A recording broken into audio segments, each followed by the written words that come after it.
I don't know. Hey, there we are. I think we're live now. So yes, welcome to the Sunday night edition of Motor City Metrics.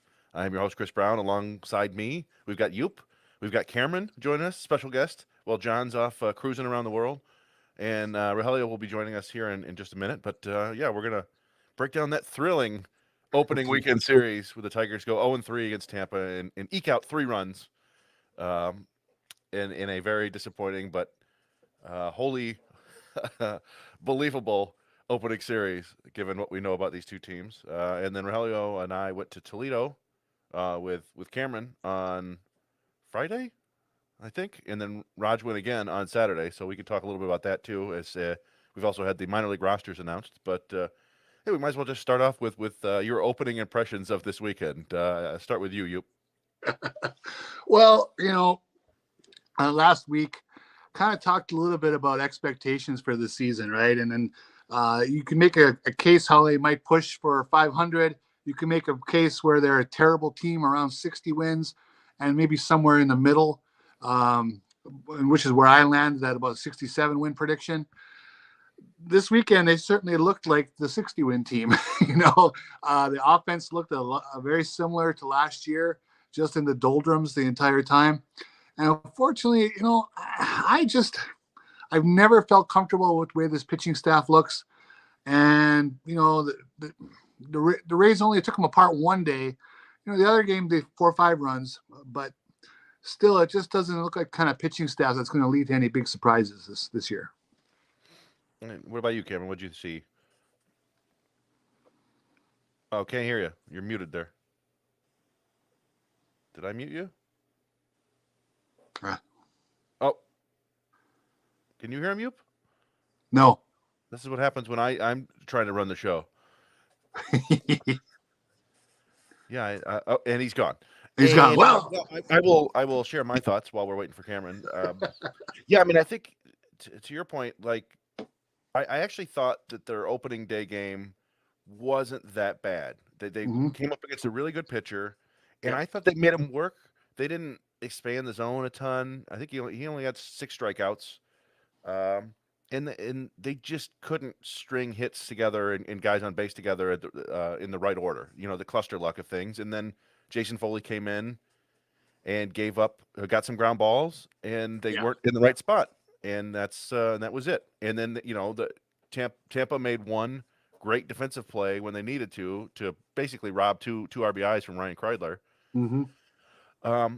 Whereas Saturday was just a destruction of Spencer Turnbull. Just he was not crisp at all. And then today, it was almost a replay of the first game, except it looked like they were entirely unprepared for what Jeffrey Springs does.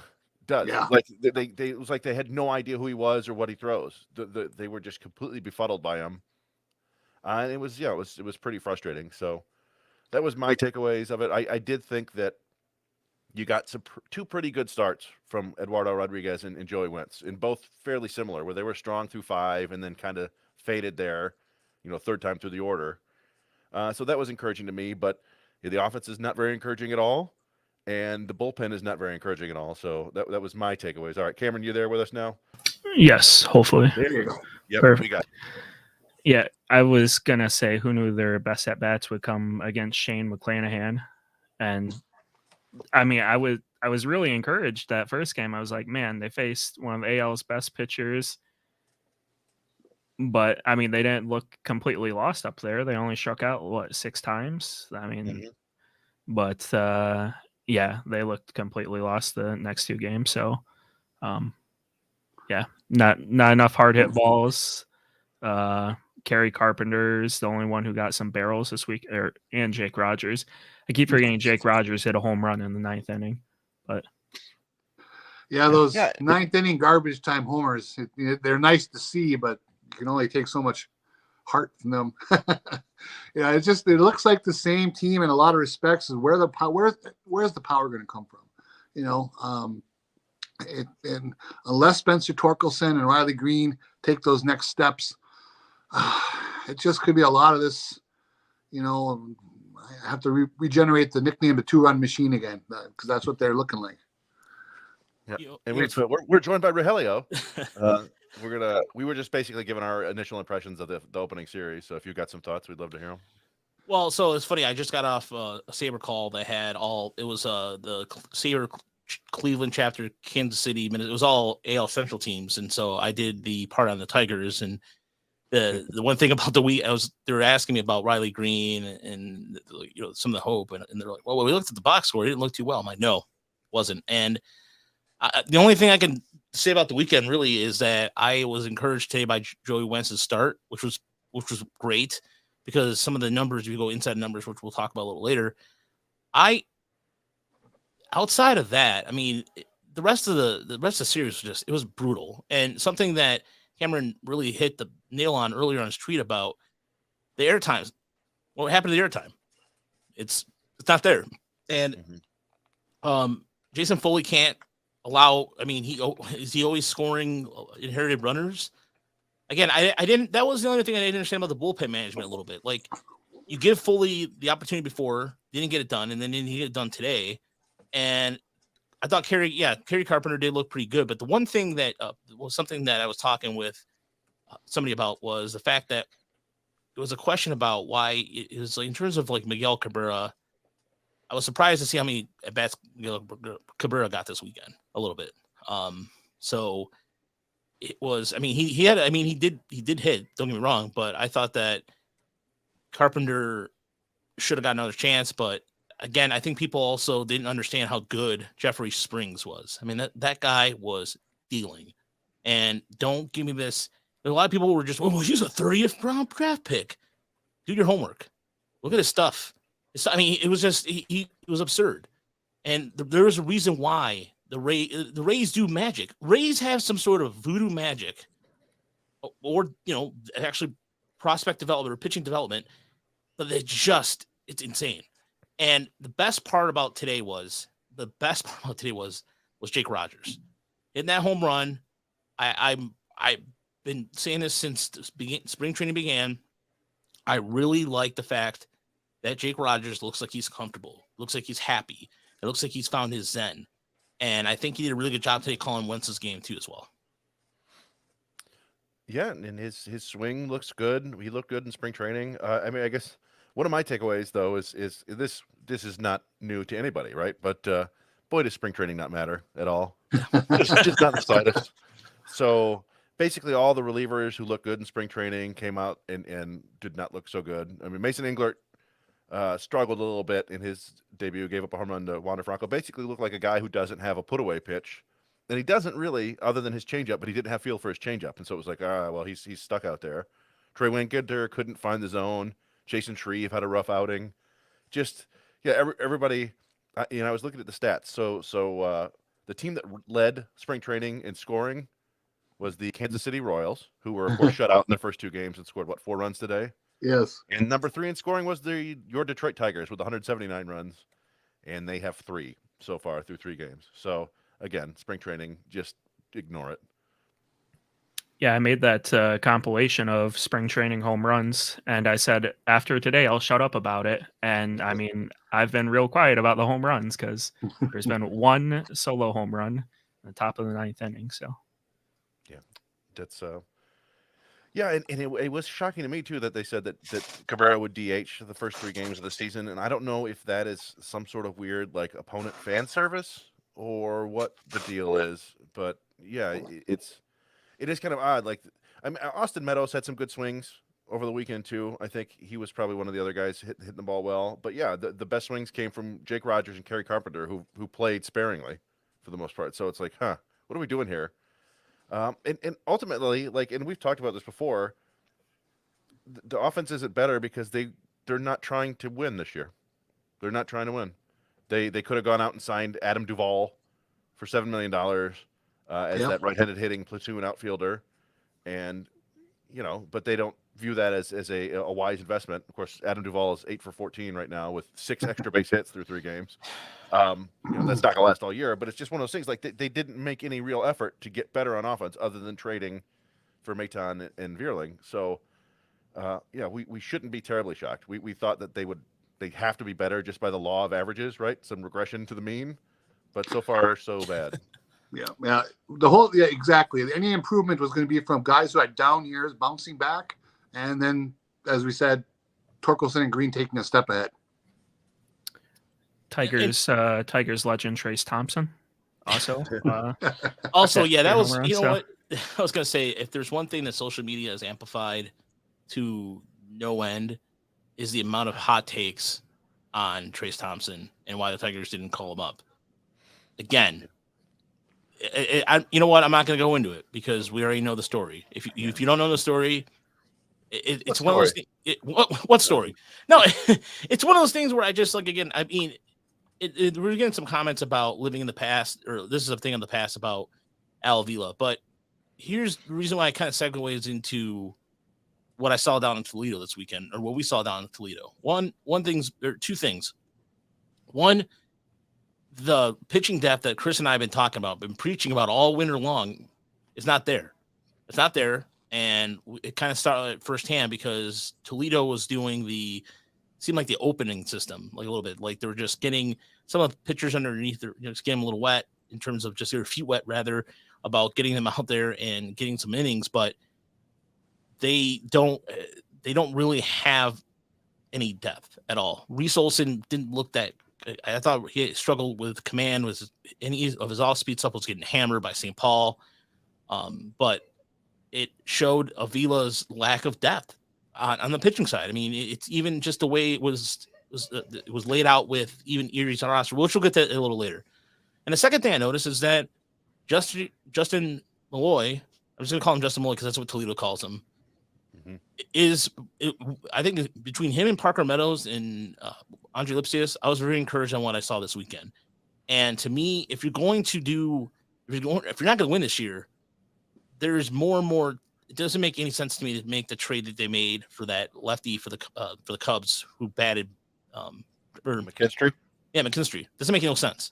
I mean, Tyler Nevin was hitting. I mean, Tyler Nevin looked like varsity among JV. He didn't even look like he belonged there. Yeah, and I think he's got multiple hits in 2 of his 3 games. Like, yeah, he's gone to town. Every ball he's put in play has been, I think, above 100 miles per hour EV. So yeah, and he smoked one to center. I mean, absolutely, it was a monster shot. And at some point too, what he's going to be coming up this week. Who are you're going to call down? I just think that what I saw this weekend in Toledo is that there is some talent there, but if they're not going to take winning seriously, if they're not going to win this year, just at this point, give those guys a chance, because I think Parker Meadows is a little closer than I thought.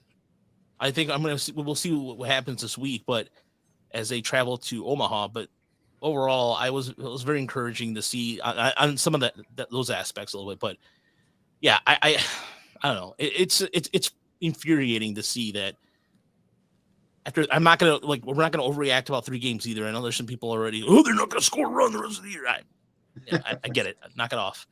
But it's just kind of the nature of the fan base right now, where if the Tigers, historically bad offense last year, historically bad offensive start this year, it's like you see anybody doing anything. Robbie Grossman hits a home run for Texas. Josh Lester, 3 home runs for Norfolk. We could have used that.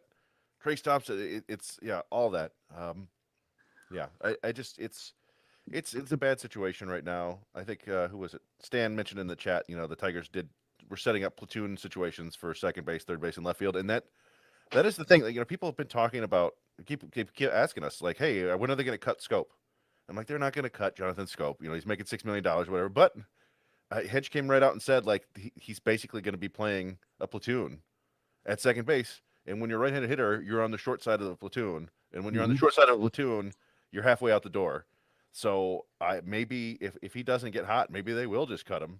And then it becomes Maton or McKinstry at second, or Short or Kreidler, or they bring up Lipsius. I don't know.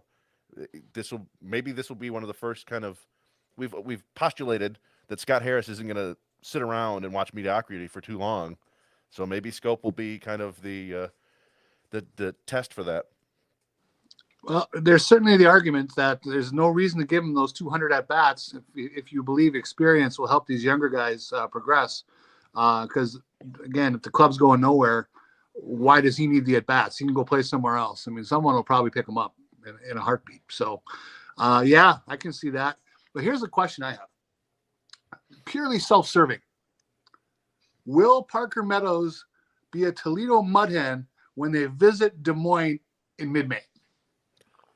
Mid-May, I think so. Okay. I hope so. You know what? I don't think so. I think if Matt Verling, I know it's only small sample size, if Matt Verling doesn't get his act together, he might go down Toledo. I mean, honestly, like he looks a little behind on some of his pitches. So, if Parker Meadows is going to have good at bats like he did, there was a couple at bats there you don't see in the box, so you just see him as walks. But he had really two good 9 pitches at bats. Mm-hmm. And Akil Aldu actually wasn't that bad either. I mean, he showed some more patience at the plate. Still needs to figure out the hitting aspect, but I don't think they're going to be that patient with this. I really don't think so, because they can't afford the Tigers in there. As much as we're under the new regime and the new things are changing, they can't afford to be bad, because quite frankly, if you're tuned out by May, it's going to be like what we saw. Like I was showing Chris yesterday, the crowd in Toledo, which was there was nobody there. I mean, yesterday, granted, it was cold. Well, it's 80 degrees and 70 degrees outside. And there's nobody there. That's bad. I mean, obviously it's bad, but still. Yeah, I mean, I guess I would traditionally think that they wouldn't call Meadows up unless they want him playing every single day, which might not be how Scott Harris operates at all, actually. Maybe that's just kind of traditional. But I could see, we do know Vierling can play some infield, right? So if they wanted to, if they did get rid of Scope or something like that, they could basically bust Vierling down to third base, move Maton to second, and there you have Parker Meadows, everyday outfielder. I don't know. I think, what stood out to me, just like what Roger's saying, Meadows hit a double to the left center gap in his first at bat in AAA, which is like, well, all right, just keep it going. But yeah, he just was really patient and like professional and comfortable in the batter's box. Yeah, and same with Roger mentioned Justin Henry Malloy. He's very comfortable in the batter's box. He's got some trouble with breaking ball recognition. You'll see a lot of flinching and holding back and check swings and stuff like that. But when he gets a pitch, he can hit it hard, and he does. Lipsius did not look terribly comfortable to me in the batter's box this weekend, but we've seen stretches like that with him before, and he'll figure it out, and he'll be fine, and he'll be hitting like 300 in a month. But yeah, I mean, those were the three main guys we were watching. We saw Donnie Sands had, I think, a double, pretty hard hit ball, but I don't know if he's a part of the future of the organization, honestly. Beyond that, I don't know. We saw some pitching. We saw Brendan Hannafy was the starter, and again, not sure if he's part of the future, but he had a really nice changeup, which doesn't hurt, and was sitting 91, 93 of the fastball. Yeah. I saw Kevin is it Kevin? Kervin Castro, yeah. Kervin Castro yesterday, and he was throwing 95, 96 with some nice heat to it. Then he dropped in that curve. It was like 75, 77. And he had some really good breaking action on it. I thought that he looked pretty well. It was good to see him in person. But other than that, the one alarming thing, and I got to give a shout out to Connor on this, is that the spin rate for Will Vest did not look good. Vest looked really kind of, it didn't look like himself, like the glimpses of what he could do last year. But I thought Castro looked really good. I thought Miguel Diaz only pitched, I think, once, but he pitched today. He did pitch today. Okay, I didn't watch the end of it because I was busy writing up on Joey Wentz, but either way, in terms of getting more of a sample size from Diaz to see what he's all about. But overall, I mean, Hannafy, for what it's worth, I mean, he for being like the low velocity, he does have some deception on it, and there's a couple times that I think I could see maybe as a reliever, but nothing more than that. I mean, he looked like a good AAA pitcher to me. Like breaking ball got some swings and misses. The changeup got a bunch of swings and misses. Fastball didn't, but he was kind of pitching backwards and kept him off balance. So that was good to see. Yeah, Vest was hanging just about every single breaking ball he threw. It was like, there's definitely something mechanically wrong there, and we saw that all spring training. So hasn't ironed it out just yet. Two more things from Toledo. Abanez hit a home run today, I believe, and had a walk. Is his second home run? He had a home run the other day. Yeah. He had a double today. Who hit? Maybe it was a double. Zach Short hit the home run. The home run today. Short had a good game. He had an RBI single, nice defensive plays at second base and hit a home run. But we know what Zach Short can and can't do, right? So I mean, it's nice. We still put up the highlights when he does something nice, but yeah, the Ibanez, that was funny because Nevin, that was the first game. Nevin went 3 for 3. They pulled him out, and Ibanez came in and hit a 3-run bomb in the same spot. I was like, well, man, good production from the 4-hole. Yeah, there was one thing about one thing about Nevin too that I, in terms of even out on the field too, I think he DH'd. I think he DH'd yesterday. I'm pretty sure he did. But Left field today, right? Yeah, left field. First base DH, left field. Yeah. Yeah, serviceable. So that'll play. But Ibanez, yeah, it'll be interesting what they do with Ibanez because I thought that like if anything, he did place him first, so I think they're going to put him anywhere. They're going to platoon him anywhere they can. But I think with the pitching, like I was mentioning earlier, I think we're going to see these kind of 3-inning starts. They're going to slow ramp up, but as far as like anybody, like why Wilmer Flores was in AAA, it's simple. He still needs to develop a changeup. That's all there is to it. And I was told that today by somebody else that pretty much confirms it. So, but Brandon White looked pretty good. We saw him on Friday. He looked pretty good. Yeah. I mean, it's mid 90s fastball up to like 96, I think. And the breaking ball, when he locates it, it's when he keeps it out of the heart, it's a really sweepy slider with a ton of spin rate, and so it, depending on how he locates it, it can get him some swings and misses or some called third strikes. So he gave one hit on it, I think, that was kind of a seeing eye single, where the second baseman normally would have been. But yeah, he looks strong. I do think we're going to see fairly quick bullpen turnover based on the way things have gone this first weekend. That's what I was going to ask. How busy do you think that's going to be after who you saw this weekend? Who's going to be first call? Yeah, I mean, I think Kervin Castro, I think Miguel Diaz are both worthy candidates. Tyler Holton did not look great. Nope. He looked okay, but yeah, he gave up a couple bombs. And then let's see who else. Zach Logue actually looked useful, had some funk to his delivery. Anybody else we see? Miguel Pozo, but he didn't look good today. Yeah, he didn't look. Friday he looked okay, but I didn't think that nothing stood out to me that was any. So yeah, I mean, I would think Diaz or Castro would be the first two guys up. Yeah, Rosenthal pitched yesterday, didn't he? Yeah, he didn't look good at all. No, I was just gonna say thank you for reminding me. Yeah, he was having problem locating. It was command. It's also weird too because you don't see I know this is totally random, but he was wearing number 5, which is odd for a pitcher because you don't see that very often. So anyway, but yeah, I don't know, he didn't look good to me, but yeah, he's going to probably take some time considering it's been a while for him since he's pitched. Yeah. From a month from now, who knows what kind of numbers he's going to be, but I think he's going to take some time because he's coming back. This is the first time he's pitched in 2 years outside of what we saw in spring training, so it's going to take some time. So, all right, folks, now we're going into inside the numbers.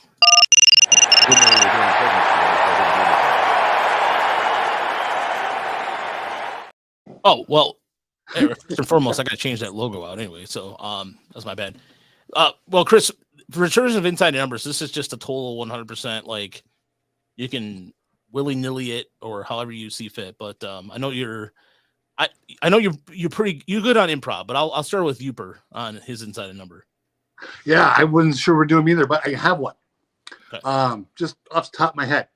And it's about umpiring. You guys know umpiring is close to my heart. Saw the umpire scorecard posts you see with, so-and-so was at 88% or 98%, blah, blah, blah, blah, blah. Yeah. It's one game, and it was really interesting. Everybody was on Laz Diaz over one pitch, right? It was about maybe 2 inches outside the box and blah. Fine. Maybe it was, maybe it wasn't. Depends how much you trust you put in those things. But he was at around league average, and he was just getting crushed everywhere on Twitter over one pitch. Overall, and I'm not saying Laz Diaz is a great umpire, but he didn't work that bad of a game. But what never gets talked about is I went through all the scorecards. A guy like John Tumpain aced his first game. He was 98, 99% on everything, and he's almost always a very good umpire. You never hear about those guys. So that's kind of the the unfortunate part of their profession is the better you're doing, the less you're talked about. You get no credit. You make one mistake, and all of a sudden you are public enemy number one. So, but those are kind of fun stats to look at every day, just to get a sense of who's getting judged best on accuracy. All right. Cameron, what about you? What's your inside number? My number is 33 for called strike plus whiffs that Jeffrey Springs had against the Tigers today. And I had the number, but I didn't write it down. A lot of 0-2 counts. I think a majority of the strikeouts today started with an 0-2 count. So, I mean, that makes sense. If you're in an 0-2 count, you're probably going to strike out. So, yeah, I mean, the Tigers' plate approach today was just awful, but we've already talked about that.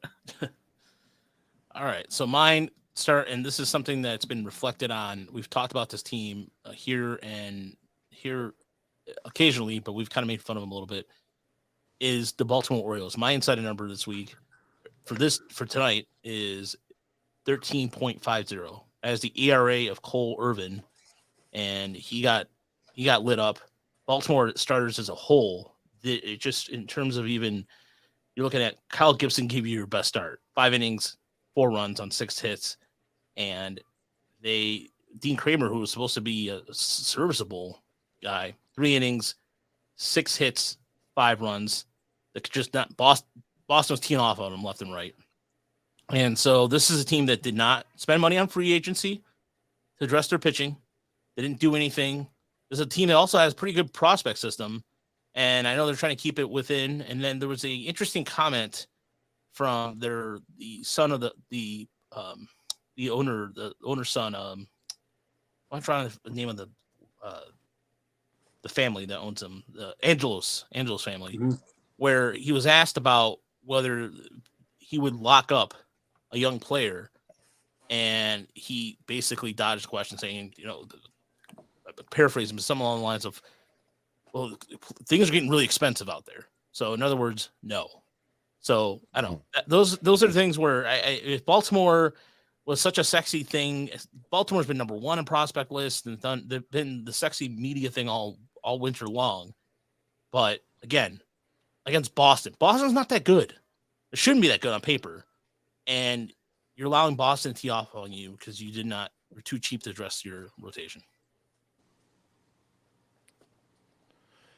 Yeah, well, I could throw one of the happenings in that game in my ugly later, but my number, I guess I'll go with 27. 27 is the amount of runs scored by the Rangers in their first 2 games against Aaron Nola and Zach Wheeler. Not against those two, but those are the starters they were facing. Philly's top of the rotation, and they go out and absolutely bomb them. And Gregory Soto had a terrible outing, and it's just it's just one of those things where. I predicted Texas to be kind of a surprise team this year. I wasn't expecting this, and I don't expect that to last. I also expect the Philly rotation to get better, but that's a loud start to the year. 27 runs. I think I was looking up. I think the most the Tigers have ever scored in their first 3 games was 30, and that includes. I remember that one year they had like 22 on opening day, but maybe that was just a home opener. And it looks like the Phillies are about to close out or lose again. The Rangers are up 2-1 in the 9th, so. That's a tough way to start your season, 0-3, in a different way than the Tigers. So, 27. Man, well, it's interesting to. I was just thinking about this earlier, talking about the Rangers.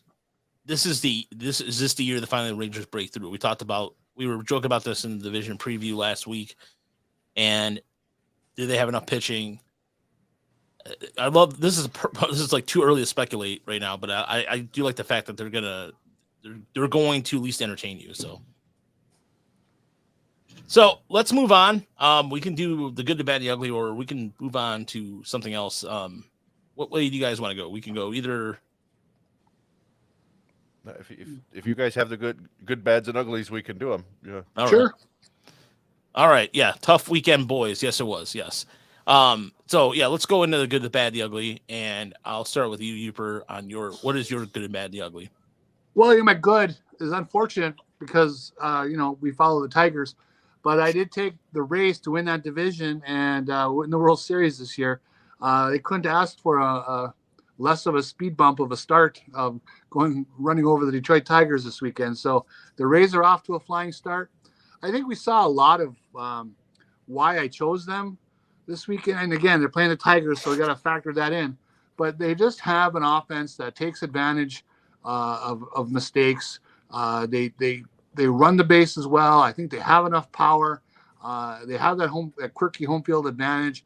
I think they're going to go. That's a good-looking baseball team to me if they stay injury-free this year, unlike last year. My bad was Rob Manfred. Some of the quotes this week, basically blaming analytics for the problems in the game. Just foolishness. I mean, so it's just simplistic thinking, backwards thinking, and simply in a lot of cases, wrong thinking. Shifts did not kill baseball. Some things that are beyond control were hurting baseball, namely the velocity of pitching has changed a lot of what the sport is.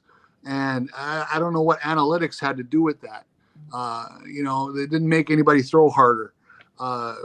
Well, maybe, some of that was optimized. I know there's some optimized velocity and so on, but overall, pitchers are bigger, stronger, and faster. Okay.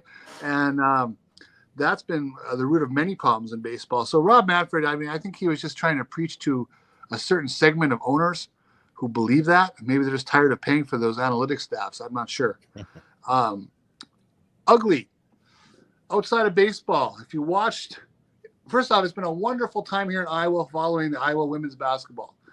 They lost today in the NCAA finals, 102-85, but it's been an incredible run. Caitlin Clark is a gem to watch, has brought new people to women's basketball over the course of the last 3 years, and has really came to a head this year where she was just, the biggest story in sports in a lot of respects. They got beat today. Unfortunately, here in Iowa, they're doing the same old thing. They're blaming the refs. Okay. Were some calls questionable? Yes, but I think LSU thought so too. But basically, LSU shot the lights out in the first half. They were 75% from the three-point line at one point. They were just making every single shot they threw in the air. And, sometimes Iowa fans, I'm sorry to tell you, you just get beat. And today, they let LSU get ahead by 17 at the half. They got too far away, and they cut it to 7 at one point, but that's as close as they could get. And that's how the cookie crumbles, I suppose. But still a good season for the Iowa Hawkeye women's basketball and for the sport in general, with all the eyeballs they've gotten on the sport this week. Yeah, the Caitlin Clark was getting trolled. Teched up, right? Yeah. Yeah. Yeah, it sounds like Michigan fans. She got a T because she threw the ball out of bounds. And evidently Iowa had gotten a warning like 2 minutes earlier about tapping the ball when it goes through the hoop, instead of just letting it lay there. So they got that warning. And then when she threw the ball out of bounds, they teed her up for it. Yeah, by the way, this is a baseball podcast, Dan. This was his ugly. We do go outside the box a little bit when it comes to those kind of things. Yeah. So, ugly can be whatever it want to be. It can be anything. But yes, we try to stay away from actually calling people ugly unless it's like Chris Sale. But yeah, exactly. To get back to I'm glad you bring up the Rob Manfred thing, because some of the comments he got, and some of the comments on Twitter were pretty funny. Like one, this was to Evan Drelich, who wrote the article on The Athletic, said, at Mike Mitchell tweeted this out: "Time to go back to the two old scouts getting drunk and making irrational trades. The nerds ruined it." My favorite. Same thing at Plywood Heart. I bet they use analytics to make their money. Matt Williams, who's a fantasy writer, because as we all know, information is bad, and you just want a little of it as possible. And this is one my favorite one too. That's not true. It's not the analytics, it's how to interpret them. If it was not working, okay, I don't know why he put so many periods in this paragraph, or I just can't read. The top teams would be always those with the highest payrolls. Teams like the Guardians and the Rays are proof that it's not an arms race to nowhere. And the exact quote, what he said was, quote, once everybody's doing it, the little margin that you may have, you're getting, I'm sure whatever that margin was at one point in time, whatever it was, sure as heck it's not worth the damage that was done to the game over a period of time. You know, it just, I don't know what it is about certain baseball people. Like we heard A-Rod and David Ortiz complaining about analytics after the U.S. lost to Japan, right? Mhm. Even though Japanese pitchers were very much working with Driveline and doing all that stuff. Like, I don't know what people consider analytics. I think it's just people complain because they feel like, you know, reducing everything to numbers and things like that and efficiency kind of takes away from the magic or the mystical feeling of baseball you had when you were a kid, when you were younger. But that's just the way everything in the world is now. Like you can wish for the days of a Corvair speeding down the freeway, but you know what? Maybe it was cool then, but maybe also not. You know, dying in a horrible fiery wreck is good too. So maybe we'll get those anti-lock brakes and the airbags and things like that. Yeah. So I don't know. It's anytime somebody complains about it, they just sound like old men to me. And I think it was probably Dick Monfort that you know, the Rockies owner that Manfred was kind of catering to there. It's weird. And I saw today, just not to interrupt, but I saw today that the NBA and the NBA Players Association agreed on a 7-year labor agreement, like that. Like, I don't know, I'm not following the NBA super close, but hey, what do you know? No long drawn out labor issues, no strife. They're splitting $180 million worth of like merchandise. I was just like, man, that must be nice. Of course, they have a salary cap, but whatever. Yeah, what a concept, right? I mean, if it was good old Dick Monfort, then I mean, this is the same guy who hired his son because nepotism instead of actual baseball ability. I don't know. The one thing that I'm getting really sick and tired of is the nerd comments. To me, it just sounds like you have nothing else in your joke book. Yeah. Can you come up with something more clever? It's just, and also with Ortiz and A-Rod, I take it with a grain of salt because those are the guys who they had the natural ability. Well, it can be questioned. It can be questioned. Natural and enhanced, yes. Yes, natural and enhanced ability. And this is I think that what cracks me up about when they both speak about this, and sometimes too, it's even with John Smoltz, you're driving fans away by constantly complaining. It like at the NBA, like you could, to me, there's a difference between the NBA and the way they market. Like when Charles Barkley does a rant about something, it's about something that is going on. Like there's some sort of like controversial, like horrible, it's terrible. But when it just seems like all the color commentary sometimes they're just bitching to bitch, and it's just so annoying. You know, I mean, I've felt that way for a long time too. That yeah, it seems like you get these announcers who don't particularly seem to like baseball. But I honestly, I now wonder if broadcasters are catering to that older segment of the fan base who thinks that way, and they're just like, here, this is what you guys want. It's this is the way they think too. Because I think we see it a lot. A lot of fans just don't like anything new about baseball. That is amazing when you think about it. Yeah. And the flip side is, I hate to go back for Dan's sake. I hate to go back to women's basketball here, but if you listen to those games this week, the announcers sounded genuinely thrilled to be there. Okay. And like they're really enjoying the action on the court that they were seeing. That there was something, special to be celebrated, the job that they have. So there was really a stark contrast to some of the baseball critique and commentary that we unfortunately have to hear a lot. This is an audience too, by the way. It's not getting, in terms of the average baseball audience, in terms of just pure age group wise, in terms of big, like avid fans that are, really into baseball, 22% of them are 45 to 64. 35% are casual fans in that same age demographic, and 43% are not a fan of it. So you talk about, but then here's where it gets this is where it's kind of alarming to me. 18 to 34-year-olds, 17% are avid fans, really into it. 33% are casual fans, about the same as the other ones, but 50% not a fan. and I bet you any money that number, if we, if depending on what, and this data comes from, this is from statistica.com. And so the resources, let's see, it was an online survey, according to an online survey, although it was a very small thing, but still. According to Elon Musk. No, but Cameron, you're in that age group, aren't you? Yeah, I'm 24. Yeah. So what's up? Why do you like baseball?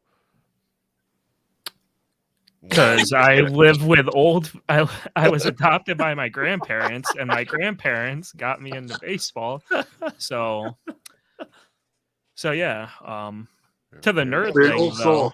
Yeah, to the nerd thing, though, it's funny. Like, you don't really have to be a nerd to interpret these like advanced stats. Like, I scored a 490 on the math portion of the SAT in high school, and I have bad. Oh, okay, gotcha. Yeah, like I think like 600 or something's like average. So I was far below average. I only went up to algebra 2 and math in high school. Then no college math. I have no like. These stats aren't hard to understand. Yeah. Like, you don't even need to spend 5 minutes maybe reading an article and you'll have basic understanding. There's, I don't know, like, it's that's one of the funny things. It's like not like they're asking us to do our own like linear regressions and things like that and charting things. You just like we grew up, we didn't know what ERA meant. You don't know that innately. You have to learn it. And then, so any of these other stats, you just have to learn what is good and what is bad. That's all you have to do. It's really not that hard. So that is kind of fun. You know how I learned to do ERA? How? Or when? There was a show called The Baseball Bunch. And it was on Saturday mornings. Johnny Bench hosted it with these little kids who ran around and played baseball. They were baseball savants. Tom Seaver on a whiteboard did a math, is how to figure out ERA, divide this, times it by 0.9, boom, ERA. And I was ERA expert from that point forward. I was probably 8 years old. Nice. Yeah, I don't even know how I learned. I just learned from looking at baseball cards, I think. Yeah, and I'm playing Little League too. I had a coach to explain it to me. Okay. And by the way, in terms of college math, I have conceptual math. And in terms of high school, I took I'm terrible at math. But I can look at stats and understand that better. I'll do the good and bad deal real quick. So the good is they're talking about the time of the games have been shorter. So with the game that's on Thursday was 2 hours and 45 minutes compared to 3 hours and 6 minutes last year. So I do like the good to me is that at least we're seeing I think the paces have been. The Tigers game was 2 hours and 14 minutes. The first game, I believe it was. Yep. And again, this is for us. We're seeing this. We saw this last year in the minor league. So for this some of this is not. This is kind of old news, but I think that I really enjoy the fact that they're coming in the set quicker. And it seems like even with somebody mentioned that they're hearing less of the color commentary, but I have noticed the pacing on it pretty well and. So, yeah, that's part of it. And the other good for me, by the way, is a gentleman by the name of Johnny Brito, who was incredible. 16 swings and misses, 5 scoreless innings. And this is a guy, if it was done for injuries, would not have made the rotation. This is a guy who throws 4 really good pitches. And as much as we try to avoid talking about the Yankees here because it is the Tigers podcast, props to that. 15 swings and misses. So that, to me, it was very good. The bad, well, it's the San Francisco Giants who just in terms of they were shut out today. But they're in terms of just even this is a team that I think it's in a state of flux right now. They're lucky they won one game in New York. I think that the Giants are going to be kind of in terms of just offensive output. Props to Ross Spearling, who had a really good start today, but I don't know. There's some things about the Giants to me are concerning that they're not more concerned than the Tigers are, but to go to New York and I thought that should have had a better outing, but I think, yeah. And really my ugly, and I mentioned it earlier, was like I was mentioning Baltimore's starting pitching, but it's the offense. I mean, in terms of what I mean by ugly is the fact that here you are, you score 5 runs today. So that's okay. That's normal out. Maybe I don't see normal output, but a good output. You score 8 runs yesterday, you lose. Ooh, heartbreaker. That was a heartbreaker too. And let's go back to Thursday, shall we? Thursday they won, but I believe they won, or no, they lost, right? They came back and they won, I think 10-9. 10-9. That's not, to me, Baltimore cannot survive like that. So I think that to me that's ugly. And mentioning earlier with the stat, but I just the other ugly too. The Tigers 20 or outscored 21-3. And as Chris tweeted out earlier, and this was a stat that stands out because it's towards the historical low, and I'm trying to find it where you tweeted out. What was that until Jake Rogers hit that home run, they were on pace for tying the record for the lowest runs scored for the team through 3 games in franchise history.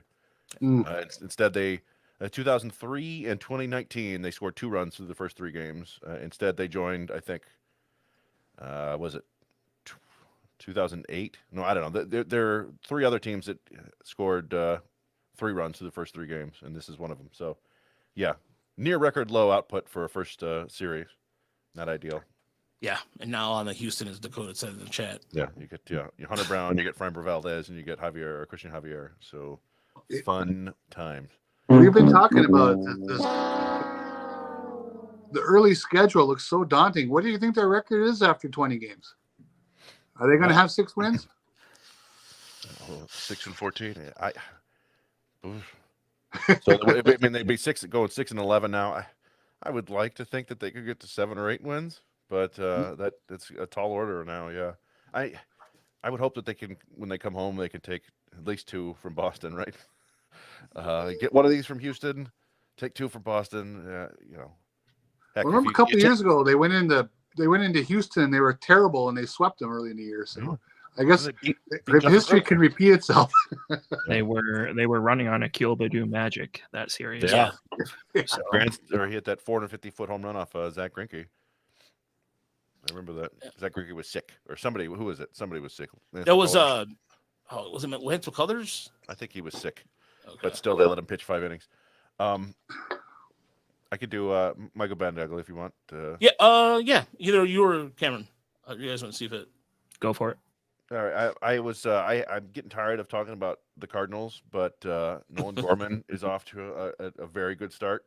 He's I think 4 for 9 with 4 walks and hit 2 home runs today, and it's just getting super annoying that they just keep finding ways to make their guys better, and even guys who were nobodies, and suddenly now they've just got too much depth in their lineup now. Brendan Donovan and Lars Nootbaar out here hitting home runs. It's just it's annoying. My bad is, and this is, I think I did the same sort of thing in spring training, but I always hate to see injuries early in the year, and we've already seen a handful of them. You got Justin Verlander, which wasn't great. You got Max Fried pulled with, I think, a hamstring injury. Ryan Pepio with an oblique injury. Robbie Ray is out for a while now. It's 5 weeks. Yeah, I mean it's fairly common. I think March and April are the 2 most common months for pitcher injuries, but it just always sucks. I just hate to see that. You want to see guys go out there and be healthy. Tristan McKenzie.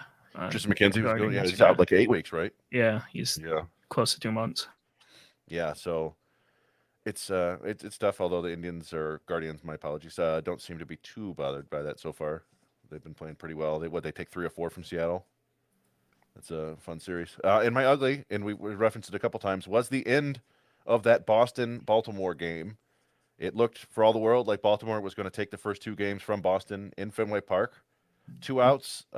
Who was it? It was Yoshida, I think. Yes. Lazy pop fly to left field. Ryan McKenna has it in his glove, and then whoops, pops right out. Just one of the oh no. We saw a thing like that from Tyler White in Toledo.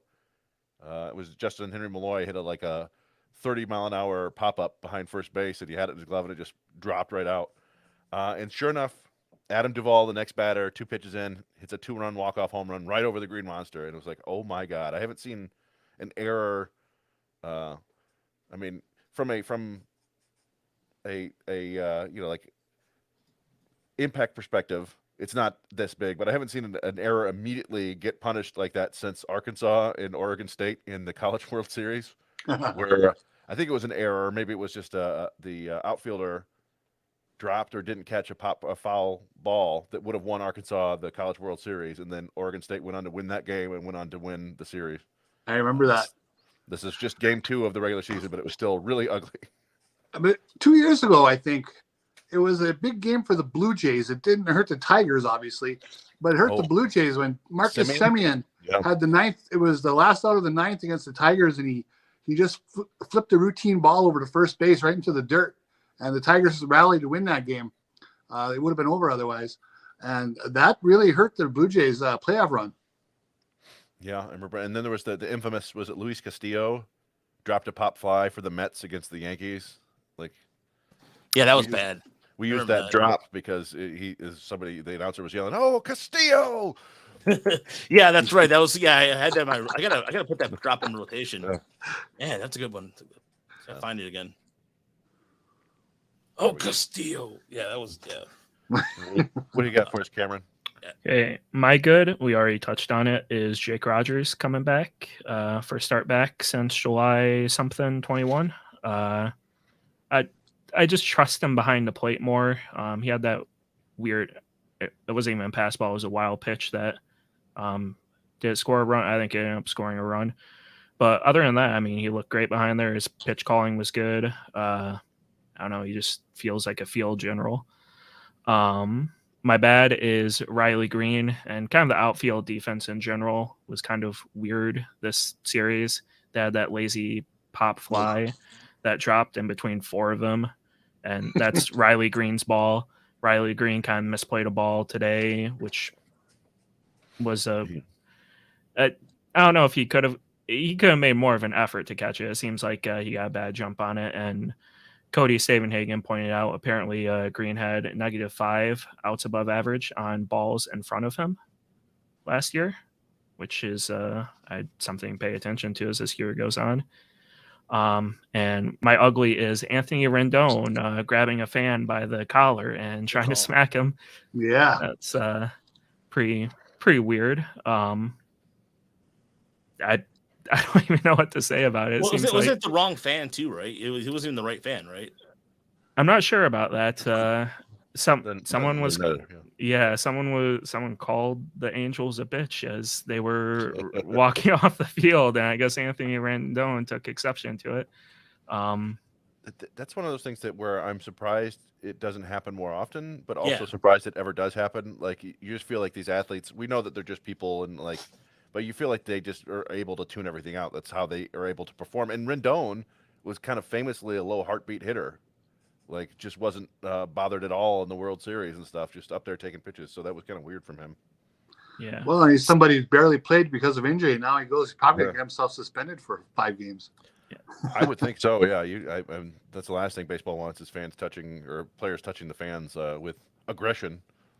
The swing and miss jokes were pretty funny. Yeah. Apparently, I learned from this that 5 months after Malice in the Palace happened, apparently Gary Sheffield had a beer thrown on him back in 05. I don't even know who was he still with the Marlins? Yankees. Yankees. Yeah, he had a beer thrown on him, and apparently all he did was shove the guy. He didn't get a suspension for that or anything, but it was right after Malice in the Palace happened, and just made me think everyone was on edge. No one wanted to get into fights with fans after that. Speaking of fans, by the way, so this jackass on... I just wanted to mention this is a way to end the ugly. So this guy, wait for it. So this fan, see that again in instant replay. Yeah, the fan snuck onto Dodger Stadium into the field there and was proposing to his fiancee, who we all hope said no. Yeah, and just got absolutely Terry-tated by the security guard, just offensive linebacker. Yeah. So lost his ring. Yeah, she did say yes. She did. They posted pictures on Instagram. 2 broken ribs and concussion for him. Only banned for a year. Yeah, well, that's not bad. Yeah. Evidently, it's one of those famous things. Obvious reasons, he was not planning to go on the field to do it initially, but he got a few beers in him, and all of a sudden, liquid courage. Bad things happen. So, no, and the beer man. I agree with what Sergio was saying too. I think fans have to be much more respectful of the players. I mean, we saw this last year with Cleveland and New York. Yankee fans were being total 100% pricks to to the Guardians. I forgot what outfielder was, but was it Rosario?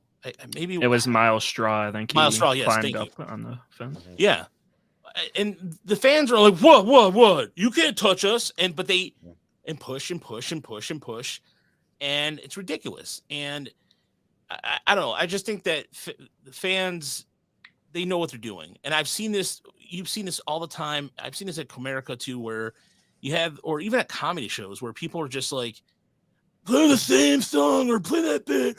Like, alcohol does a lot of things for people, but it doesn't give you the excuse to be a jackass either. Like, these guys are going out there playing a game, and enough with like looking up, oh, yeah, you're some of the vulgarities are just ridiculous. So people, like you said, people get the liquid courage. They also feel entitled because they pay sometimes pretty hefty prices to get to the game, so they feel like I'm here, I deserve this, I can do whatever I want, and that's just that's not the case.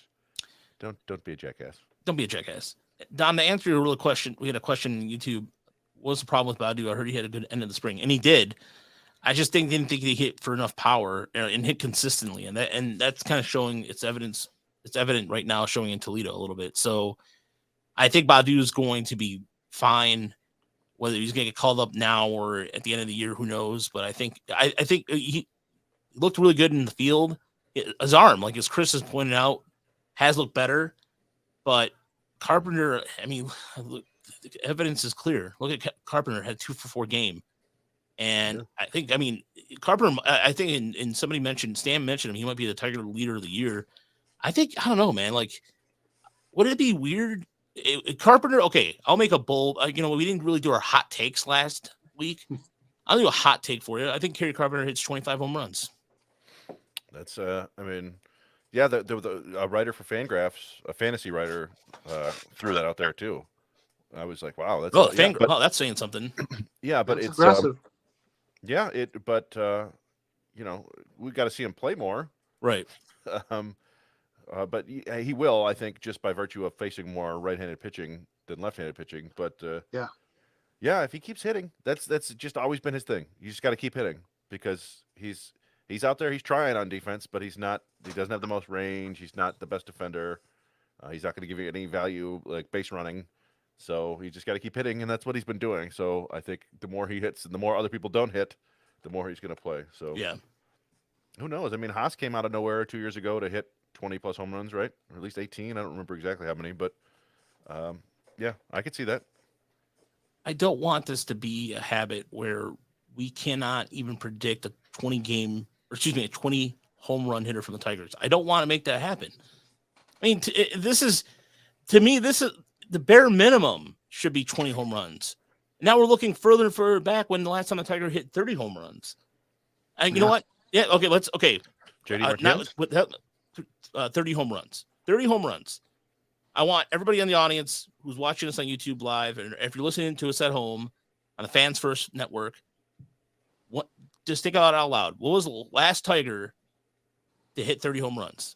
Just think about it, and then if you want to participate in it, say out loud if you're at home or in the YouTube chat. That's right. Yeah. Well, do you want me to say? No.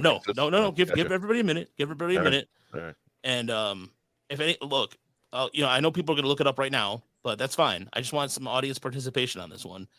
But I know, I think I don't know the answer to me. Well, I think I have the answer, but yeah. So, so Dakota said JD. Would that be correct, Chris? I would think that both Cabrera and JD Martinez hit 30 in 2016. How many did Upton hit? He had 20. He had 25, 26. 2016 was that year that JD got injured partway through, and then he came back and hit that Chris Sale home run. Yeah, so I was there, but Mickey hit 30 that year, didn't he? Oh yeah, pretty sure. That was his last statistical year of significance, wasn't it? So let's do simply go to Baseball Reference here, shall we? Let's go to Baseball Reference and see who hit 30 home runs. right? Mm-hmm. It'd be Cabrera. So Chris, Hmm? did you find it? I'm sorry. I'm no, not yet. I'm looking at but Cabrera did hit more than 30 in 2016. Okay. And so did Justin Upton in What's Upton? 2016. Okay. So, All right. Who Yeah. said that? So it was problematic.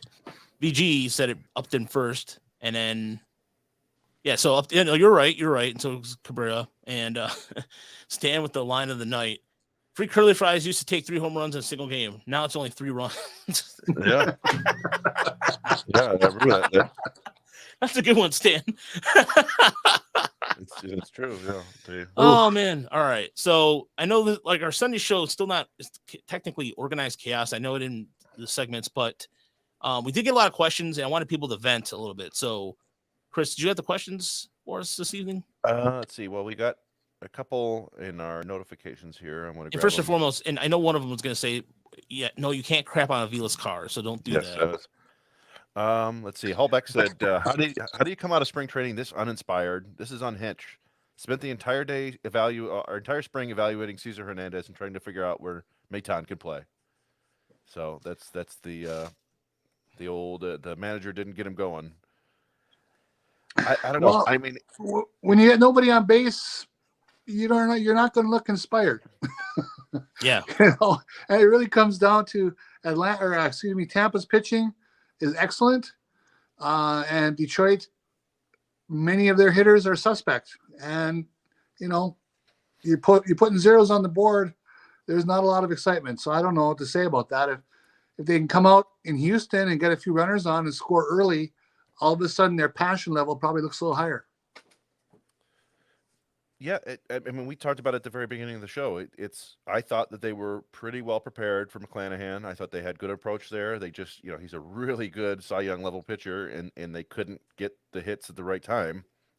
More disturbing, certainly, was Game 2 and the approach to Springs in Game 3, but mostly it was just really sloppy play, especially in Game 2. Cameron talked about that fly ball that dropped in between 4 people. You had Eric Haas trying to backpick somebody at second base and just throwing it right into center field. There was just pitchers not paying attention to runners. It felt like, Tampa stole, I don't know how many bases, 4 or 5 this series, and I don't think any of them were even close. So it just, I don't know how much of that you put on the manager. Like the manager manages, you've got your coaches. You would think that these professional baseball players know about fundamentals and keep their eyes on things, but I don't know, maybe not. So maybe you do have to kind of go back to the drawing board. Fans always want the manager to lose his shit and go out there and have a full Leland, which is always fun. And it was great when Leland would do that. And we've seen Hinch do it once or twice, I think. Didn't he throw a hoodie on the home plate once? Something like that. Which is, it's fun, but it's like, I don't know if that really changes things.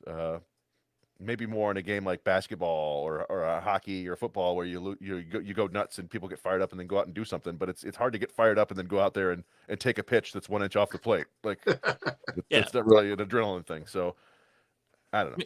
I mean, I and Upers mentioned this too. Tampa's really good. I mean, Tampa. Look, I mean, just look. Here's a prime example of that Randy Oreza hit that home run. He hit that home run today on a golf shot. He just basically was like. And there's nothing once could have done about it. I was on a pitch that was on the bottom of the zone, and he was able to golf it out of here.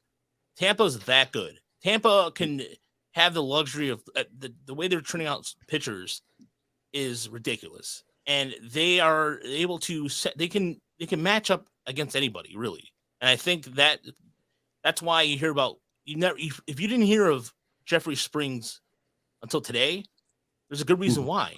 Because Tampa saw he was on somebody tweeted out something really stupid like, we let a guy in the 30th round. No. You don't pay attention enough to know that Tampa can take. I mean, look at Isaac Paredes, the prime example. He contributed this weekend. That they have a little bit of everything. They can beat you in so many different ways. Tampa's good, but the Tigers look a little listless. I'm sorry. And whether you can blame Hinch to a certain extent about getting prepared, but at the same time, why, if he wants to put out the best 9 out there, I think it's too early to question his lineup decisions right now, 3 games in. But if Kerry Carper is producing, keep him another day. I don't know. That's the only thing I would say to that. Yeah, I think. Oh, go ahead, Cameron. Yeah, I think it's hard to criticize the motivational part of Hench, Right. at least a weekend into the season. But I mean, how much motivation do these guys need? I mean, Jonathan Scopes fighting for his baseball life. Like, he's getting paid $7.5 million. He's half of a platoon. Like, how much more motivation does he need? Like, Hench shouldn't need to hype him up to not strike out 4 times a game. Like, Yeah. it's, I don't know. Yeah, I don't know. Like it's tough to motivate your guys into being better hitters than they are. And I just think to the point of Tampa being really good, that extends all the way into the front office to the analytics people who are ruining the game. They just seem to execute perfectly. Like I can't think of many mistakes they made all series, and it's like they're pitching exactly where they want to. There was a nice when Cabrera got his hit the other day. It looked like the pitcher who was it Eflin had thrown like 8 straight pitches low and inside, like the low inside corner, just exactly like they identified that that's where Cabrera can't hurt them at all, and that's where he threw all those pitches. And then he did make a little mistake, and Cabrera hit his 80-mile-an-hour blooper to the outfield. But like, yeah, I mean, we saw Torkelson. They had that one ground out on opening day where it was like they had him basically shifted, and it went right to the second baseman on the other side of the bag. And he also ground out like 5-6 times the shortstop. Like they knew exactly how to target him to get him to roll over on balls. I don't know how many times that Riley Green, he struck out looking a couple times and rolled over on balls. They know exactly how to attack hitters, and they execute. And I thought for the most part, Wentz and Erod were similar, but they didn't. Everybody else who pitched did not do that well, except maybe Lang. Lang had a pretty good outing today, didn't he? Yeah. And again, even Shreve made actually a solid tech. He made 2 appearances this weekend. It wasn't too bad. No, you were talking about preparation. You're absolutely correct about that too, because if it's, I think the Tigers came in with a little bit of a game plan. I think today was an example of with Wentz and Rodgers being on the same page. Now Haas, people were giving crap about Haas on Saturday, but keep in mind on Thursday, I thought he did a really good job of framing. He got a couple strikes for Erod, so it wasn't all that bad for Eric Haas either. Some defense is something he's been working on, and I thought he did a pretty good job framing up some pitches on Thursday's start. Yeah, it's I think for him it's about calling the game right, and then his throwing's been really bad this spring and early this year too. But I don't know. I mean, I expect him and Rodgers to basically run a 50-50 platoon this year, depending on who's hot at what time. And it's going to be interesting. Speaking of those two, and throwing, the way bases are getting stolen around baseball. If Rodgers is significantly more effective there, that might lead to the playing time he needs too. Because after I don't know what the stats were today, but after 2 days around baseball, or maybe it was opening day, baseball was 21 for 23 on stolen base attempts. The prior year, there was 6 stolen bases on opening day across baseball. So you can just see where that's going. Teams are going to want to run more with the rules in place. If Rodgers is significantly better at getting an out here and there, that might be the way to go. Yeah. All right. So, Chris, any more questions there? Well, we did get the one from Deadly Ninja Bees, which said, "Where does Alavila live? I'd like to take a dump on the hood of his car." I don't know, and we don't want you to do that. No Chicago sunroof or whatever it is. The Better Call Saul one. But he said, how much better will the team look against righties? Lefty pitchers are carving them up. And also, 3, which players have vultures circling overhead? So how are they going to look better against righties than they looked against these 2 lefties? Go ahead. You can go ahead. They're gonna see Christian Javier, right, in Houston. That dude strikes everybody out. I don't care what side he's throwing from. He's a righty. Who else? They're seeing, Framber Valdez is a lefty. And they've got the young kid tomorrow. I would not put a whole lot of hope that they're going to take apart Christian Javier. But we'll see. Certainly the left-handers in the lineup should provide some offense, at least have a little bit better chance than they had, this week. Cameron, what about you? Yeah, they hit 608 OPS against righties last year. So luckily, there are some better lefties in the lineup. You have a healthy Austin Meadows. You have Gary Carpenter. You have Nick Maton. You have McKinstry, I guess. But An older, wiser Green, supposedly. yeah, you have Riley Green. So, I mean, they're going to play the matchups, and I guess we'll see how much better our lefties are than they were last year. Because, I mean, I guess Gary Carpenter is better than Harold Castro. So, Yeah. I don't know if they're going to be any better. I mean, they did score 2 runs on Saturday when they faced a righty, so maybe 50% to 100% better than the runs they scored against lefty. Yeah, and we'll see. Yeah, this will be an interesting series. I mean, this is, again, Houston is coming off they got Megan Thee Stallion throwing the first pitch, and there's some big everyone's getting a ring. Jim Crane has bought everybody a ring down there, so they're riding that vibe really well in Houston right now. And hey, that's cool. You live it up that way, honestly. Maybe they get a opening weekend hangover. That's what the Tigers fans can hope for. Yeah. As for who's like the vultures are circling overhead, yeah, go ahead, Chris. I don't know. I mean, it's early. We talked about Scope already. I can't think of anybody else. I mean, you could talk about McKinstry maybe not getting long, but they seem to want to go out and get him, and they were playing him something. So, I don't know. Rod, you mentioned maybe if Veerling isn't producing, they might kind of not cut him or anything like that, but maybe he goes to Toledo. I don't know. I was going to say definitely Jonathan Scope. I would say to a certain extent Matt Veerling, because he has to, they can't just afford. Hopefully you see him hit the tar out of the ball this week against Houston and then against Boston. And the other one I would have to say, really honestly, from a bullpen perspective, is somebody like Jason Foley. I mean, you need another right-hander you can go to, and if they don't have that right now, I mean, Jose Cisnero, who knows? I mean, I don't know how effective he's going to be.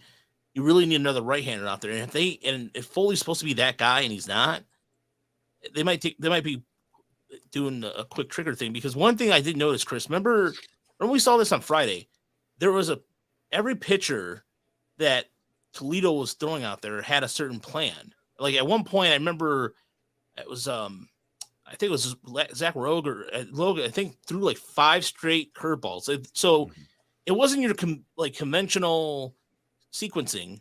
It was almost like they had a plan of throwing a certain pitch, like they did in spring training. That's my impression, Chris. I don't know about you, but that's what the vibe I got based off the fact that you saw the 4 different pitchers, and they're all were attacking the zone with one of the 2 same pitches. Like Matt Wessler. Yeah, yesterday was a prime example of that. He wasn't throwing he was throwing 77.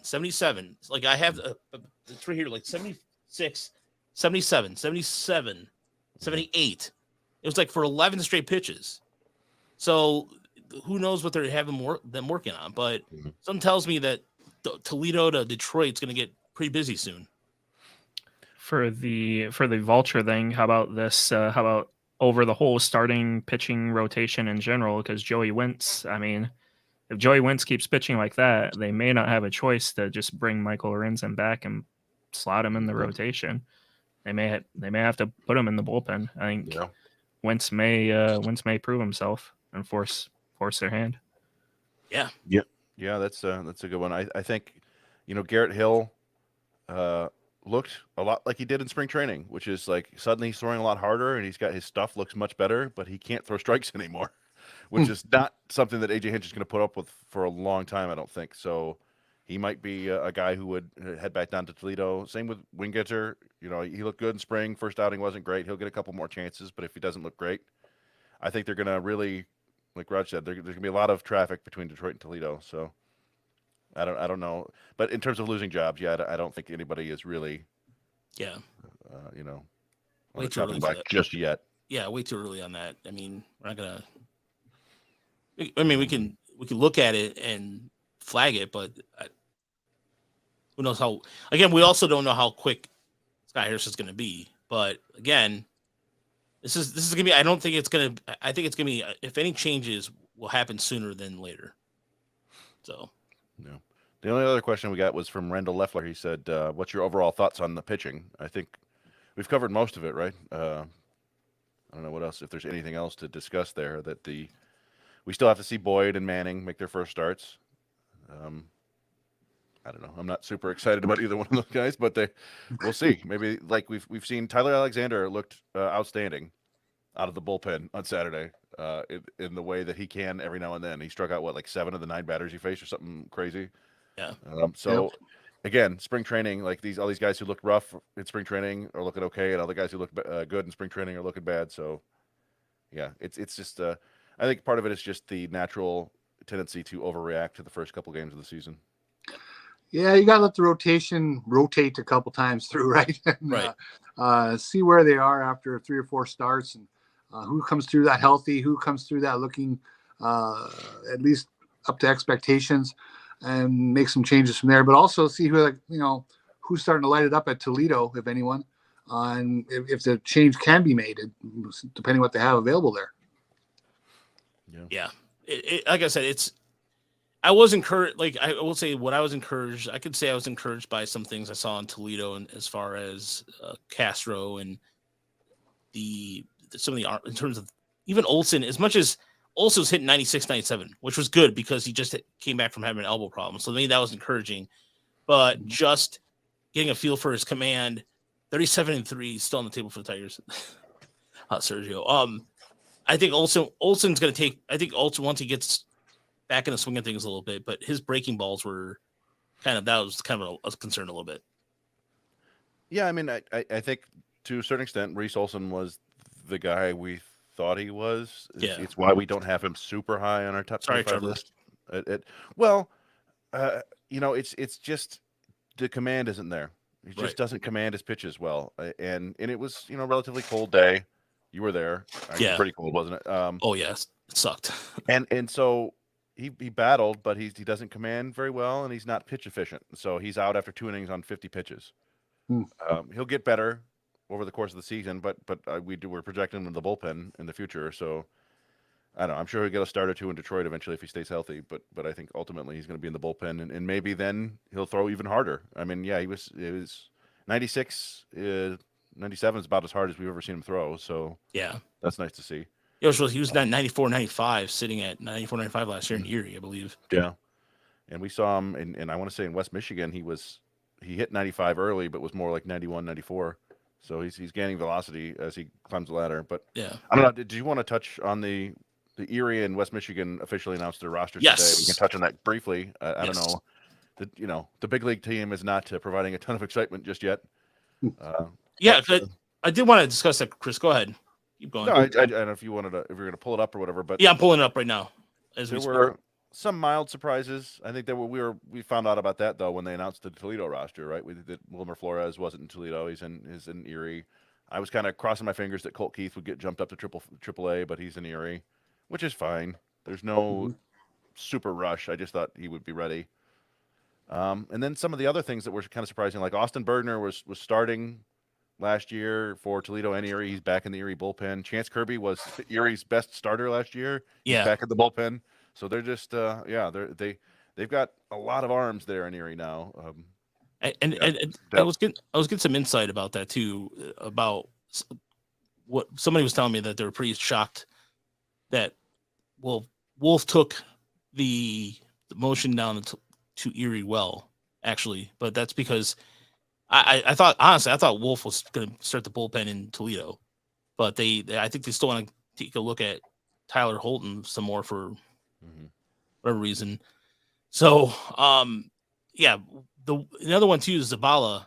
That's going to be an arm to look at too. That's one I'm looking forward to seeing when we go down there. They open the season in Akron on Thursday, and then opening day is Tuesday the 11th against against Altoona. Yeah, Altoona. So, but as far as the infield goes, I mean, trying to figure out exactly how you can put Workman at short and Keith at third, and also Johnny Valenti. Why is he in Erie? That's another thing I was kind of miffed about. That guy hit 300 in Toledo last year. Yeah, well, I mean, he's an orc guy to them, right? So they're going to put him wherever they need him, and he's going to hit 300, and that's what. I mean, so we'll get Trey Cruz will play. I think all those guys, with the exception of Keith, will probably play. Well, Keith and Holton will play the corners, but the other Valenti, Workman, and Joyce will probably play second base, shortstop, third base. How old is Corey Joyce now? He's 24. Is he? Okay. Yeah, he's not. It's kind of surprising. He it feels like he's been around for a while, but Yeah.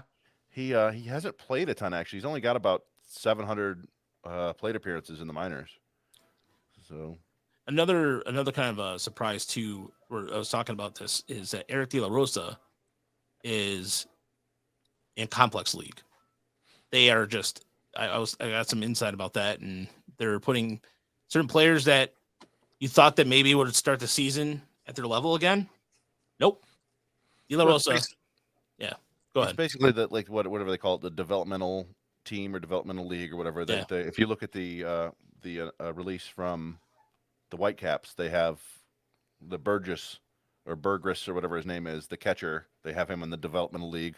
It's just kind of a placeholder spot for players, and I was mildly surprised, but yeah, because he's a legitimate center fielder, but yeah, I guess they just don't view him as very, very Legit. much promise.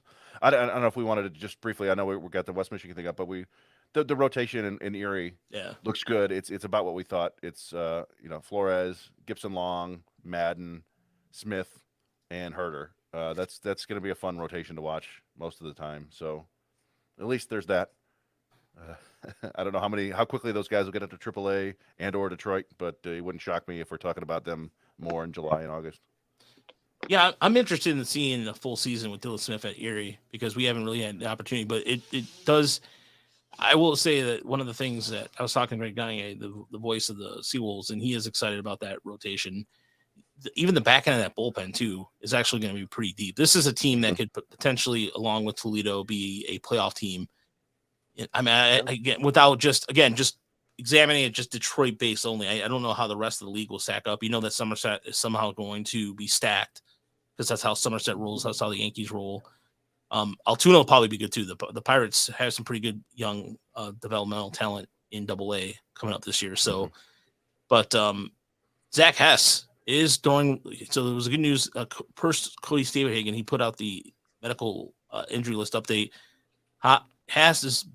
Has been throwing down in Lakeland a little bit, so we'll see him coming off the IL at some point. Again, this is a guy who it's good to see him back up here because at one point he regressed a little bit. We saw him back at West Michigan, and the return of Max Green, Mr. Butterfly himself, and also the guy who throws with the 4 open buttons. So looking forward to seeing him back out in the field. Yeah, and you look at the outfield there. You've got Danny Cabrera, Brian Packard, and then a guy from the Giants organization and a guy from the Rays organization. So the slow creep of Metzler and Harris, their players coming in. So Navagato, by the way, is on the IL. So everybody was asked, was curious. He'll start the season on the IL. So West Michigan, real quick. West Michigan the infield is pretty stacked. I mean, Luis Garcia, which was surprising because he was in Erie last year, wasn't he? Yeah, but he was a former top 100 prospect who never hit and doesn't look like he ever will hit, but he's a really good defender. So it's nice to have him in there. Yeah. So then the rest, and then Chavez Fernander is just what he is in Oregon. He's spent some time between Erie and West Michigan. So Chase Young is there. It makes sense. Carlos Mendoza, Chris Myers, who was injured last year, he got a really good start in Lakeland. Mm-hmm. Then I think he had a hand injury of some sort, and then he missed the rest of the season. Isaac Pacheco, Dylan Paulson, who they just picked up, right?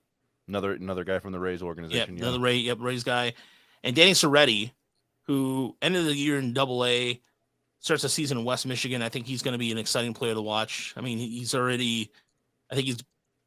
I hope that he. excuse me. I hope he improves on or proves that he is actually what he is, a legit prospect. And this is the year for him to do it. Roberto Campos, Media day is Wednesday in West Michigan, so hopefully we get some time on Wednesday to talk to Roberto Campos, Justin Bibby, Ben Malgeri. I know Trevor Hoop's a big fan of his. Austin Murr. The catching front, surprisingly, was kind of light. Alfonso and Eduardo Valencia.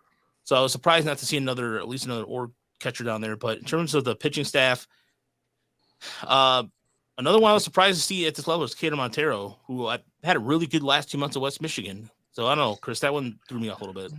Yeah, well, sometimes it's just a numbers game, right? Like we looked at that Erie rotation and the Erie bullpen. They've got like 8 starters up there. That's why it was just kind of odd the way the Toledo rotation worked out. But like I thought Sawyer Gibson Long was ready for Toledo, just based on that. And so yeah, I thought Montero. This is basically his 3rd full season in High A, I think. Yes. So yeah, but he's still. They need to get him innings. That's the most important thing. You can still work on pitches at the level, right? It's just a matter of executing, and when they think you're ready, they'll bump you up. But yeah, the rotation there, I think Garrett Burhan is going to be their opening day starter, I think. At least he was listed first. Maybe that's just an alphabetical thing. And then you got Carlos Pena, who was kind of an under-the-radar lefty in the system. You've highlighted him before. It's he's got like kind of classic touch and feel lefty velocity. It's like 89, 90.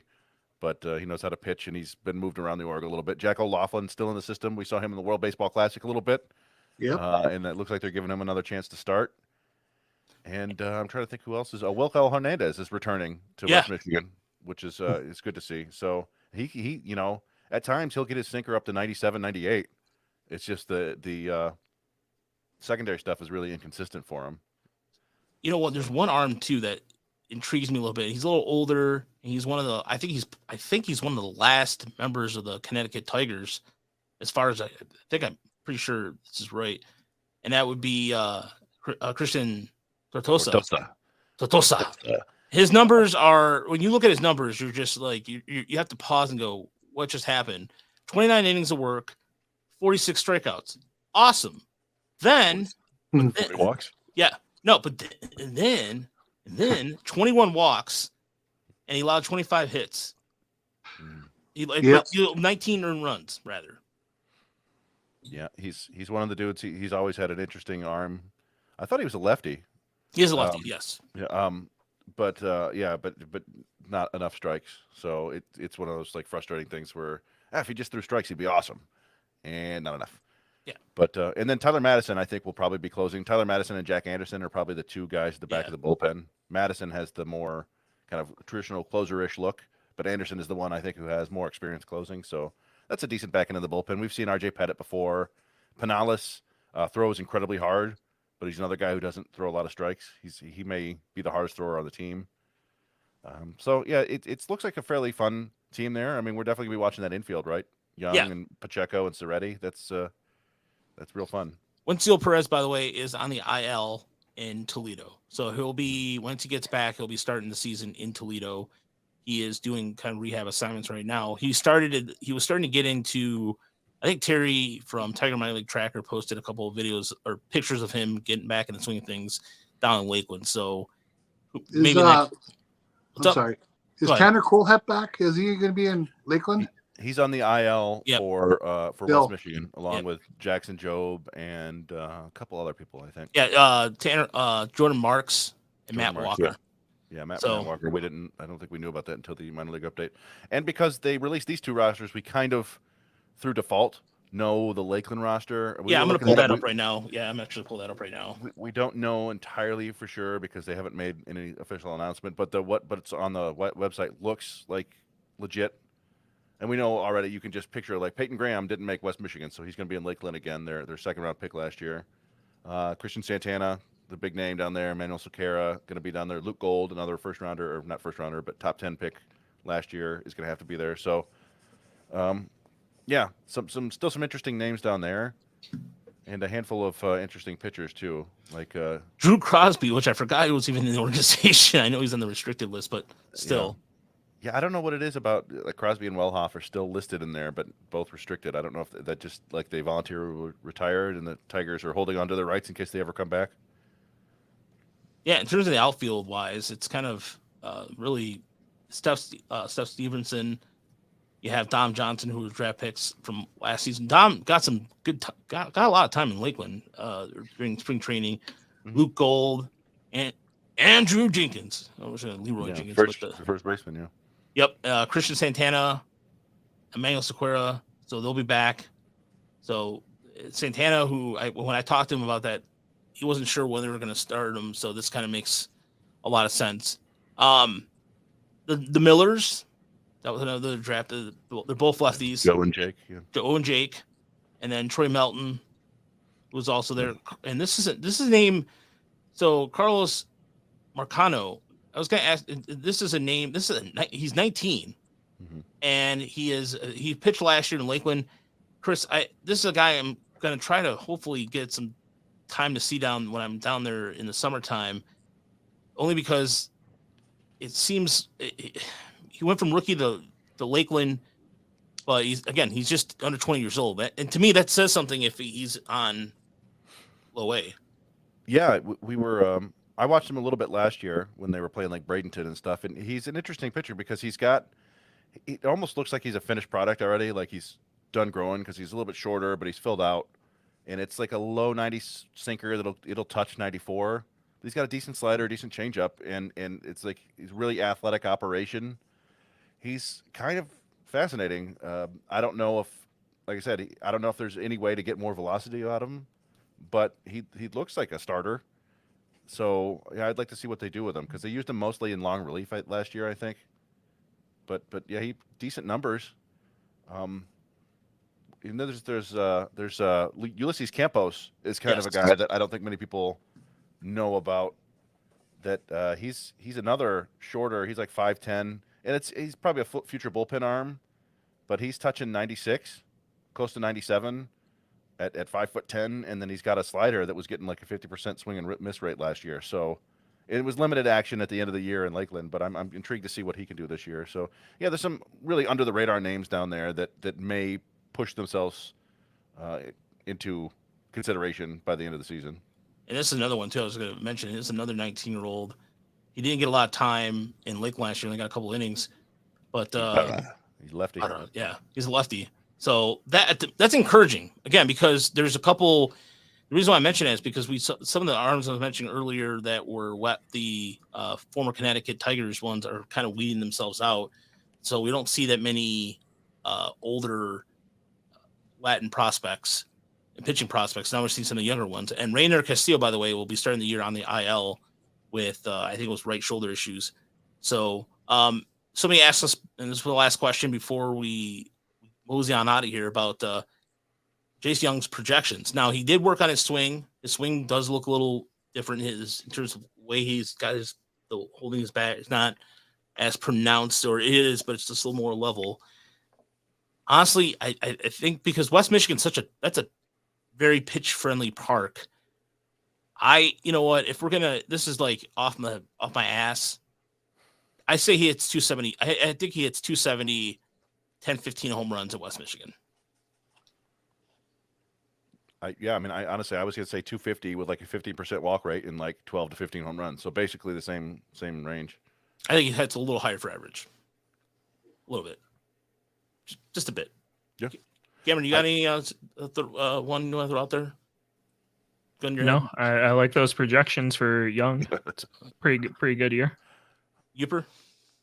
The environment again is the big thing. I mean, I'd be surprised if you lit the world on fire there. And if he can exceed what you just projected, then that's a heck of a year for him to start off with. Yeah. What's funny is I actually feel like the way his swing works, he often hits the ball deep to left field. And I could see that really working well for him in Erie, where it's a little bit shorter in left field. They got the big wall out there. It's kind of like a Fenway Park feel. I could see him like hitting pepper that thing. Yeah. Yeah. Like, getting tons of doubles off that wall, maybe a couple home runs up there on where you hit for a snowblower. But yeah, I don't know. He's a guy that I'm really interested to see this year, see how he does, because we were underwhelmed last year, but there's a lot of different reasons that could have been the case. So right. Exactly. Kind of, I feel like those are reasonable, if like a little bit, conservative estimates, hopefully that he actually. Al Avila's parting gift.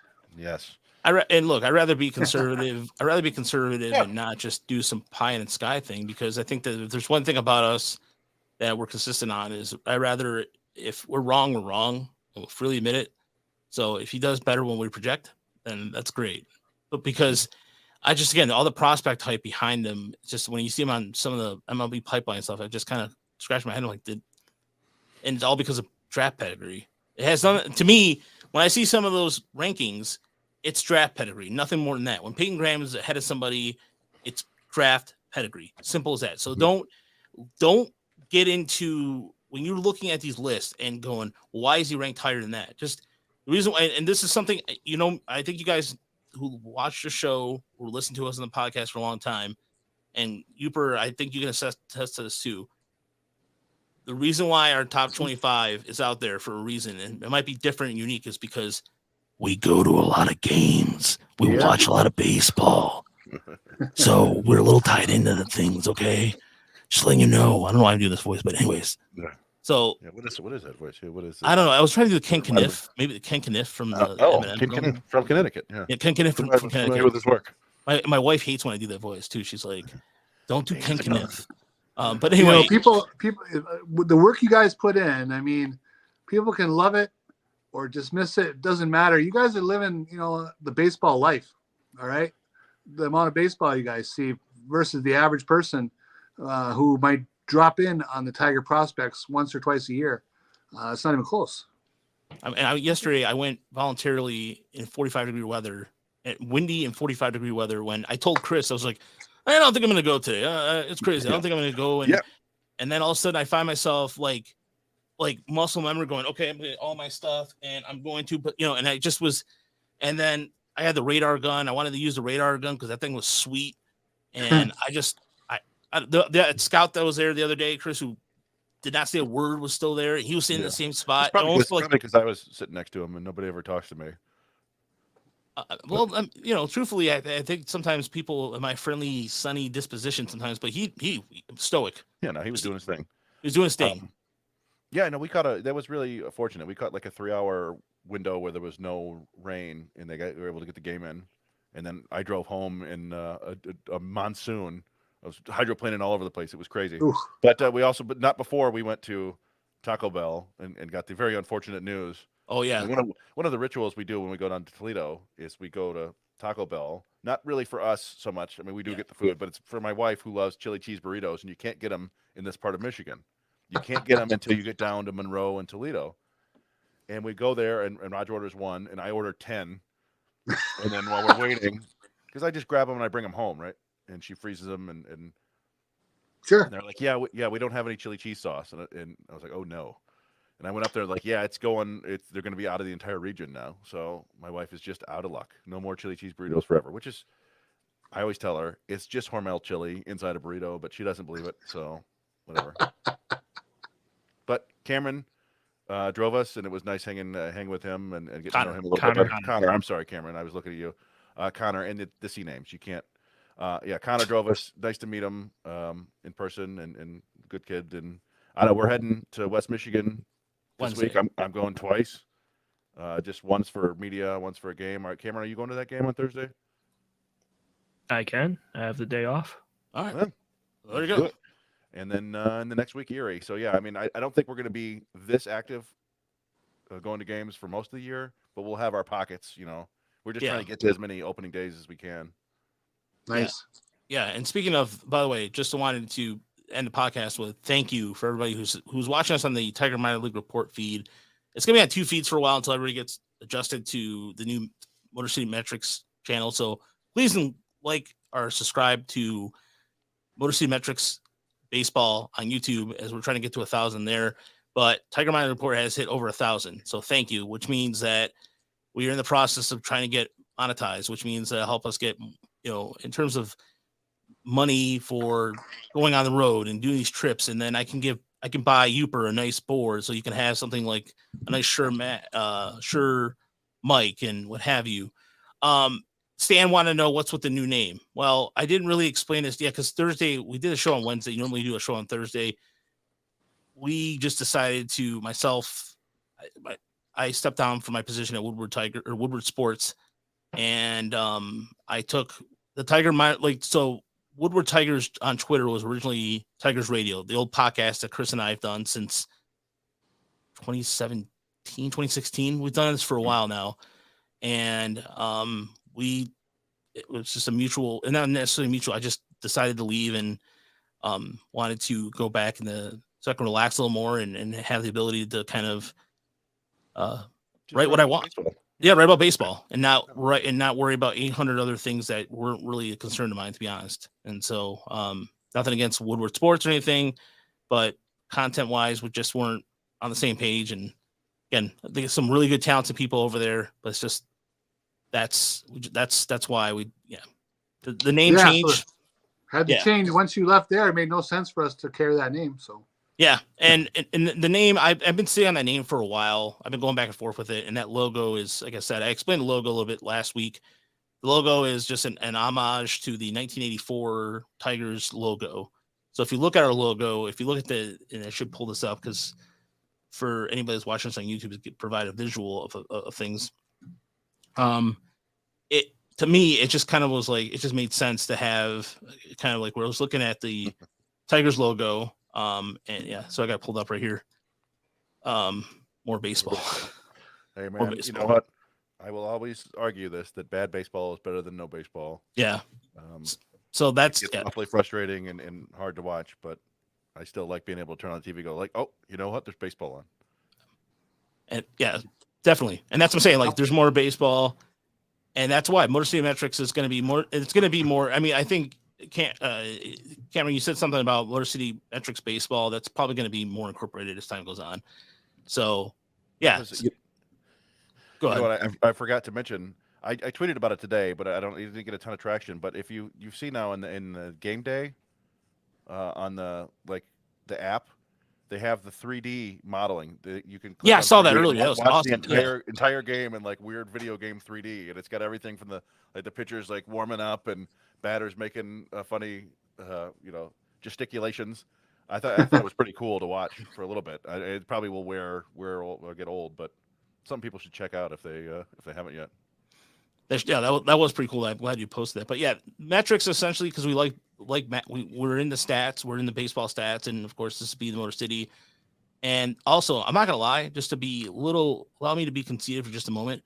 That logo is gonna look badass on a t-shirt. Okay, I'm sorry, that logo. It took me a while. Like I said, I've been on and off developing it here and there, and it was a thing that I just like. Okay, and once I explained to John and Uper, but Cameron gave us some much needed feedback about. So originally the steering wheel was orange. He's like, it's gonna look kind of weird, and so props to you. I'll give you full tip of the cap on finalizing the logo there, sir. Most people hate my color scheming, so I'm glad you liked it. No, I honestly, man, like to me, it's one of those things where I'm one of the type of people that listens to criticism, and that's what I'm saying. Like, we give us a review, and you say our audio sucks. We spent a lot of time working on it, and now the audio doesn't suck. And if you think the audio sucks, then you suck. Yeah. What? That's true. No. Yeah. No, not really, but you know what I mean. But anyway, but thank you to everybody who subscribed to the Tiger Minor League Report YouTube channel. It means a lot, and that means we can start monetizing a little bit. And if you want to support our Patreon, go to patreon.com/Tiger Minor League Report. All our prospect reports are there, whether behind a wall for a reason. We worked our asses off to get those going. So if you want access to those, by all means, it's 3 or 4. We have two tiers, and I'm going to be posting there almost every single day now that I have free time. That was a big reason why also.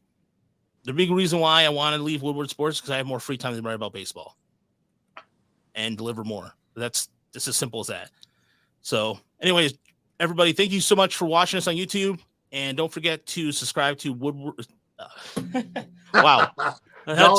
Yeah. Don't forget to subscribe to the Motor City Metrics page on YouTube. Cameron, thanks again for joining us this evening. I really appreciate it, of course, as always.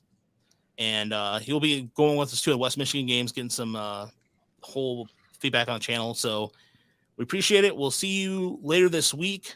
And God help the Tigers in Houston. Have a good night, everybody.